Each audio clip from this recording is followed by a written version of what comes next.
Honourable viewer, professor doctor Rafiqul Islam, Neha headache clinic অথবা neurology এবং headache clinic, Dhaka, Bangladesh, Niha এর পক্ষ থেকে আপনাকে সাদর আমন্ত্রণ জানাচ্ছি। আজকে আমি একটা নতুন হেডেক নিয়ে কথা বলবো। আমি কিন্তু বলছি আপনাদেরকে, একটা হেডেক নিয়ে একটা বড় লম্বা সিরিজ করছি। আমি একটা নতুন হেডেক নিয়ে কথা বলবো। আপনারা কম বেশি সবাই জানেন যে জ্বর হলে পরে হেডেক হয়। কখনো দেখা যায় যদি কার্বন ডাইঅক্সাইড পয়জনিং হয়, হেডেক হয়। কোনো একটা দমবন্ধ পরিবেশে মানুষ থাকে, হেডেক হয়ে থাকে। বিশেষ বিশেষ সাবস্ট্যান্স আছে, যেমন ধরুন অ্যালকোহল, অথবা যদি কখনো কোনো নার্কোটিক, যেমন ধরেন ইয়াবা, তারপর যেমন ধরুন গাঁজা, অথবা এই ধরনের কোনো আরও যে সাবস্ট্যান্সগুলো আছে, এই ধরনের সাবস্ট্যান্সগুলো খেলে হেডেক হয়। অথবা কখনো কখনো দেখা যায় কিছু কিছু ড্রাগসের কারণেও হেডেক হয়ে থাকে। অথবা হাইপোক্সিক বা মেটাবলিক কোনো টক্সিক কারণের জন্য হেডেক হয়ে থাকে।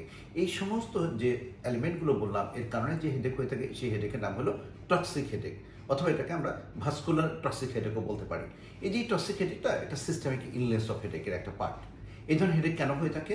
এই ধরনের হেডেক হলে পরে সাধারণত দেখা যায় যে ব্রেনের যে এক্সট্রাক্রেনিয়াল অথবা ইন্ট্রাক্রেনিয়াল ভাস্কুলার সিস্টেম আছে, সেগুলো ডাইলেটেড হয়ে যায় এবং পেইন সেন্সিটিভ যে স্ট্রাকচারগুলো থাকে ব্রেনে, এই স্ট্রাকচারগুলো খুব সুপার সেন্সিটিভ হয়ে গিয়ে হেডেক তৈরি হয়ে থাকে। হেডেকটা কিন্তু একটা সিভিয়ার হেডেক হয়, এর সঙ্গে নওশিয়া হয়, ভমিটিং হয়, একটা দেখা যায় ফটোফোবিয়া, ফোনোফোবিয়া, অর্থাৎ একটা ডিসগাস্টিং একটা সিচুয়েশন হয়ে থাকে, ভেরি সিভিয়ার। কখনো কখনো দেখা যায়, আমরা তো এমনও দেখেছি যে আগুন লাগলে পরে কার্বন মনোক্সাইড পয়জনিং হয়ে কিন্তু মারা যায়, তাই তো? তো এই জন্য এই সমস্ত হেডেকগুলো কিন্তু একেবারে ইগনোর করার কোনো সুযোগ নেই। তো এই ধরনের হেডেক যদি কখনো হয়ে থাকে, তাহলে আমাদের কী করতে হবে? এই ধরনের হেডেকের সিমটোম্যাটিক ট্রিটমেন্ট আমরা আগে যেমনটা বলে থাকি, সিমটোম্যাটিক ট্রিটমেন্ট যে কারণে হয়ে থাকে, কারণটাকে উইথড্র করতে হবে। আর আগের কারণগুলোর মধ্যে তাকে প্রচুর পরিমাণে ভেন্টিলেশনে নেওয়া লাগবে, কোনো প্রয়োজন হলে অক্সিজেন দেওয়া লাগতে পারে। তারপরে হলো যদি ব্যথা বেশি থাকে, প্যারাসিটামল বা অ্যাসিটামাইনোফেন খাবে। এরপরে সিমটোম্যাটিক আরও যে সমস্ত ট্রিটমেন্টগুলো আছে, সেগুলো আমি সবসময় বলে থাকি, যেমন যদি প্রিভেন্টিভ আমরা মেজর নিতে থাকি, তাহলে প্রোপানল, যদি কোনো কন্ট্রাইন্ডিকেশন না থাকে। তারপরে ধরো অ্যামিটিভ ট্রায়ালিন গ্রুপের ওষুধ আমরা দিই অনেক সময় দেখা যায় আমরা অ্যান্টিকনভালসেন্ট ড্রাগ বা সোডিয়াম ভ্যালপ্রয়েড দিয়ে থাকি। অথবা ফিমেলদের ক্ষেত্রে যদি নন রিপ্রোডাক্টিভ লাইফ থাকে, অথবা যদি নন প্রেগনেন্ট থাকে, সেক্ষেত্রে আমরা কিন্তু টোপিরামেড বা এই ধরনের ওষুধ আমরা দিয়ে থাকি। যে কথা আমি বলতে চাইছিলাম, যে এই ধরনের হেডেকগুলোর সাথে আপনার পরিচয় থাকা দরকার, তাই তো? এই ধরনের হেডেকগুলো আপনি কী করবেন?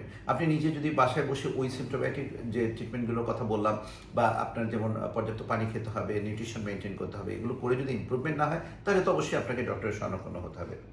আমি professor Rafiqul Islam, neurology, medicine এবং পুষ্টি নিয়ে কাজ করি এবং কথা বলি। সারা বাংলাদেশের মানুষের স্বাস্থ্য সেবার জন্য আমি কিছু মেসেজ দিতে চাই। এই মেসেজগুলোর মাধ্যমে সাধারণ মানুষকে আমি স্বাস্থ্য সম্পর্কে একটু অ্যাওয়ার করতে চাই। আমরা সবসময় কিন্তু বলে থাকি, prevention is better than cure. আপনি যদি ছোট এই জিনিসগুলো আপনার মাথায় থাকে, তাহলে কিন্তু আপনি নিজে গেস করতে পারবেন যে আপনি কোথায় আছেন, কী পজিশনে আছেন, আপনাকে কী করতে হবে। আগামী ভিডিওতে আবার আপনাকে আমার পাশে চাই। আমার ভিডিওগুলো আপনি দেখবেন, লাইক, শেয়ার এবং কমেন্ট করবেন। আপনার বা আপনাদের যদি কখনো মেডিকেল রিলেটেড কোনো কিছু জানবার ইচ্ছে থাকে, তাহলে অবশ্যই নির্দ্বিধায় আমার সঙ্গে আপনি যোগাযোগ করতে পারবেন। ভালো থাকবেন।